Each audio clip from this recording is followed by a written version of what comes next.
Bien, bonjour. Nous sommes le mardi 23 novembre 2021. Donc, je vais vous présenter donc un projet qui concerne un convoyeur. Donc, un convoyeur équipé d'un moteur électrique. Donc, c'est un tapis sur lequel vous aurez deux opérateurs. Donc, deux opérateurs. Un qui aura pour mission donc de réceptionner donc des palettes, donc des palettes contenant des cartons, et donc prendre ces cartons et les mettre un à un sur le tapis, donc sur le convoyeur, et ensuite autoriser l'ordre de marche donc du moteur associé à ce tapis. Et donc le carton va aller en dessous d'une étiqueteuse, et une fois en dessous de l'étiqueteuse, l'étiquette sera collée sur le carton. Et une fois l'étiquette collée sur le carton partira donc vers une autre destination. Et à cette autre destination, un opérateur aura pour mission donc d'arrêter le convoyage et de récupérer le colis et le mettre sur une palette. Et ce colis donc sera dans un autre process donc conditionné et chargé par camion et ira vers une autre destination. Donc pour ceux qui ne me connaissent pas, je m'appelle Franck Moutot. Donc je m'appelle Franck Moutot, je travaille dans l'électricité industrielle, maintenance, câblage, d'armoire électrique et programmation d'automates et programme automate en RAV7 ou en ladder, ça dépend de ce qu'on a, ce qu'on veut et ce qui est disponible.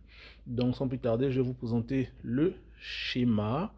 Attendez que je change. Voilà. Donc vous avez le schéma ici. Alors vous avez le schéma ici. Donc ici vous avez donc ici c'est quoi? Ici c'est le tapis, donc le convoyeur. Ici on voit le moteur et ici on voit le rouleau. Donc le moteur et le rouleau sont reliés donc par ça peut être une chaîne, hein, ou un tapis. Et donc le moteur tourne dans un seul sens et donc à chaque fois le tapis tourne. Donc vous avez un opérateur 1 ici, un OPS 1 ici, et là c'est l'opérateur 2. Donc l'opérateur 1, lui, il reçoit donc des caisses avec des cartons qui ne sont pas étiquetés. Donc il a pour mission de récupérer ces caisses et de les mettre sur le tapis. Okay. Une fois mis sur le tapis une à une, il déclenche donc l'ordre de marche, bouton départ cycle, et le moteur se mettra en service, atteindra donc ce point-là, ce point C1. Une fois qu'il atteint ce point C1, le vérin sortira pour étiqueter la caisse. Et une fois étiqueté, la caisse partira jusqu'au point C4. Et à ce point C4, un autre opérateur sera là pour récupérer le colis, mettre sur des palettes, et ces palettes suivront un autre processus. Voilà. Chaque point de travail est équipé de boutons d'arrêt en cas de problème de non-conformité ou autre. Donc les opérateurs auront pour mission, d'appuyer sur les boutons. Voilà. Donc c'est les mêmes boutons. C'est les mêmes boutons, si vous voulez, c'est les mêmes commandes. Donc soit on arrête ici, soit on arrête là-bas, soit on démarre ici, soit on démarre là-bas. Ça dépend de comment est-ce que les opérateurs se coordonnent entre eux. Le système est équipé donc d'un vérin, comme je l'ai dit, avec un distributeur. Ici, on a deux lampes, deux voyants. Voilà, un voyant vert H1 pour indiquer que le cycle est en cours, et un voyant H2 pour indiquer que le cycle est interrompu. Voilà. Donc, je vous ai expliqué le processus. Voilà. Le vérin, lui, lorsque le carton sera sous le vérin, donc le vérin va descendre et étiqueter le carton. Il va descendre jusqu'à la position C2. Il va étiqueter le carton.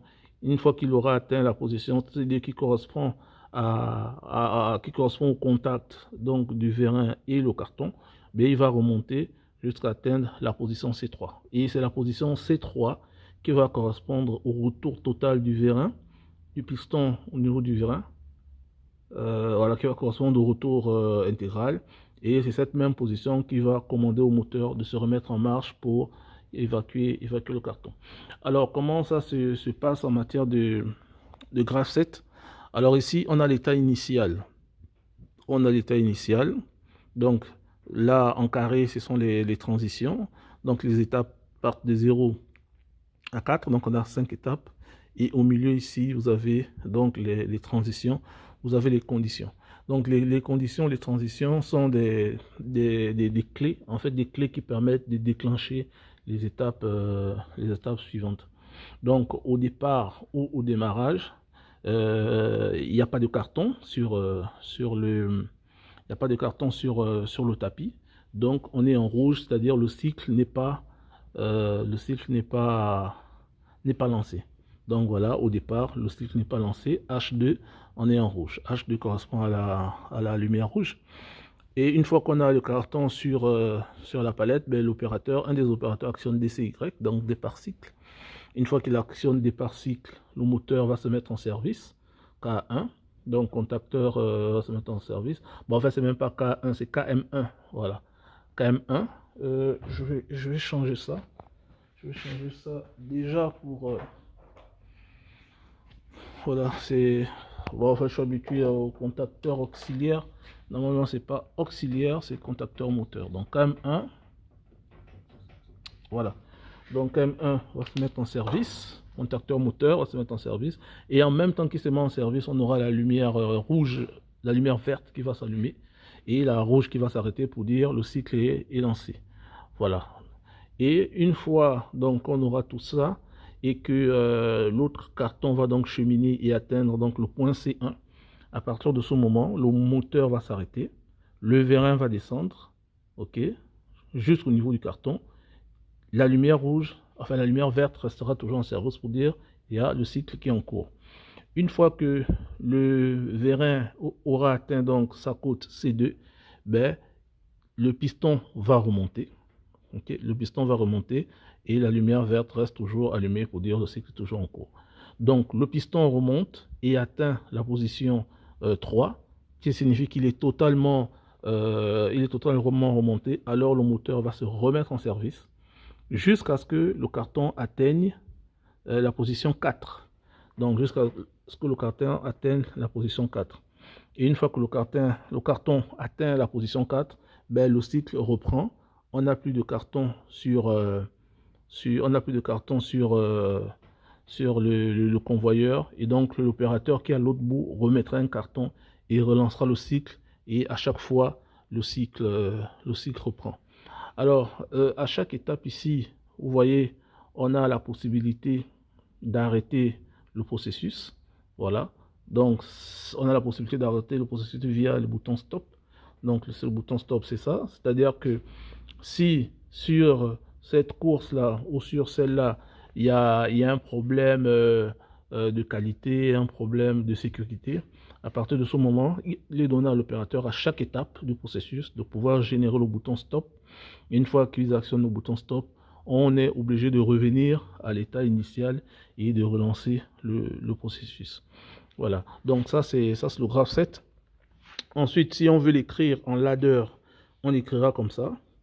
Donc, on écrira comme ça avec ses contacts, ses bobines, tout en 7. Hein. Là, c'est les 7, c'est-à-dire les générations d'action. Voilà, donc les 7. Et ici, c'est la partie arrêt d'urgence. C'est-à-dire, cette partie stop-là, c'est traduit comme ça en ladder. Voilà. Donc, vous avez ça. La seconde partie du travail, parce que la première partie, c'était de faire la représentation, donc le sketch, faire le sketch pour voir comment est-ce qu'on entend ça dans l'esprit. La seconde partie, c'était de faire le graph set. Voilà, le graph set du processus. La troisième partie, c'était donc de faire les équations, donc les différentes équations en ladder. Donc, ça a été fait. La quatrième partie va être donc d'aller sur l'un des ordinateurs qui est là, surtout celui-là, venir sur celui-là et faire et aller dans PL7 Pro, dans le logiciel PL7 Pro, et faire et reproduire ce graph set. Une fois qu'il sera reproduit dans PL7 Pro, on va le simuler Donc, on va simuler ça, voir comment ça marche. On va générer des parts cycles et on va voir normalement comment ça fonctionne. Et donc, à chaque fois qu'on va passer d'une étape à une autre, on verra l'étape en surbrillance. Voilà, et pour dire qu'effectivement, ça fonctionne bien. Une fois qu'on aura vérifié tout ça une fois qu'on aura vérifié tout ça donc dans la simulation par ordinateur, on viendra dans l'armoire ou dans le coffret électrique. Voilà, on viendra dans le coffret électrique. Donc on fera tous les différents câblages. Ok, on fera tous les différents câblages. Donc on aura un moteur, on aura un automate, on aura un automate et on fera fonctionner le circuit.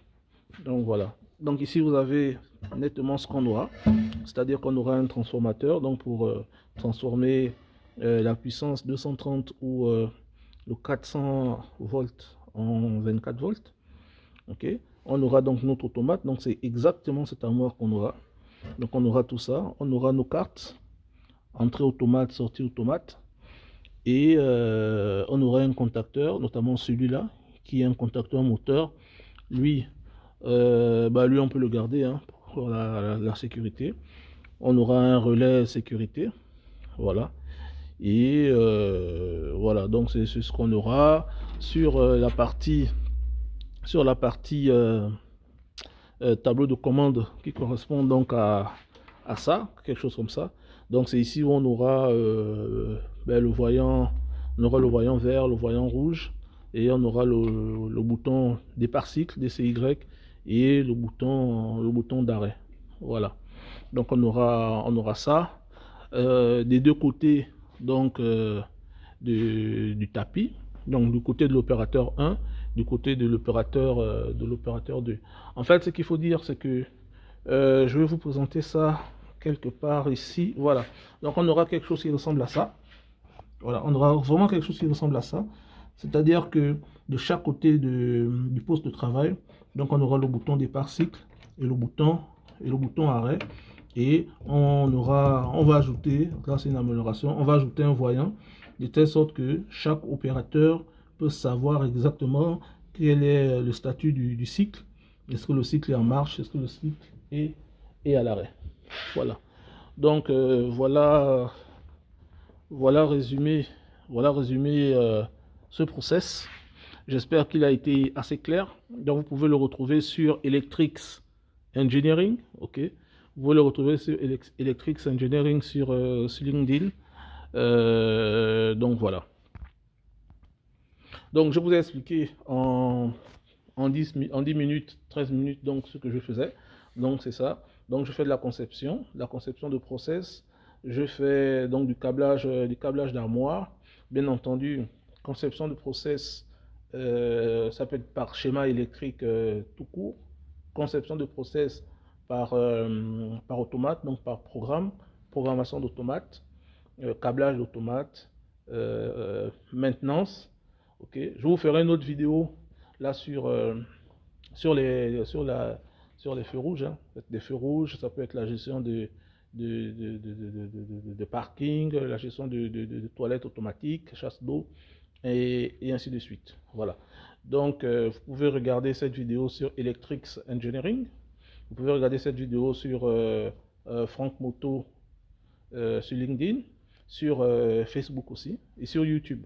Voilà, sur YouTube, vous allez chercher Franck Moto, vous trouverez cette vidéo. Donc, merci. N'oubliez pas de liker la page. Et si vous avez des travaux dans ce genre, si vous avez des besoins de services dans ce genre, n'hésitez pas à me contacter et je me ferai un plaisir de revenir vers vous. Et ensemble, je pense qu'on pourra faire quelque chose. Voilà. Donc, merci et bon appétit chez vous.